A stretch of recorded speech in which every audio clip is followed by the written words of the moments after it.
I want to share a powerful story with you about a man who was convicted of murder and done time in prison for this, came to faith in Jesus Christ. There was a man that was in a car park and we decided to approach him to tell him about Jesus.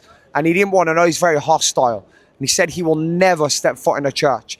But we went to the church service, and at the end of the meeting, the usher came to me and said, there's a man waiting to talk to you at the back. So I went to speak to him, and it was a man that said he would never step foot in a church. In fact, he said to me he'd been wrestling to come into the church service for about half an hour, and he finally worked up the courage to do so. But this is the powerful thing. He told me that he'd been in prison and what he'd been in prison for murder.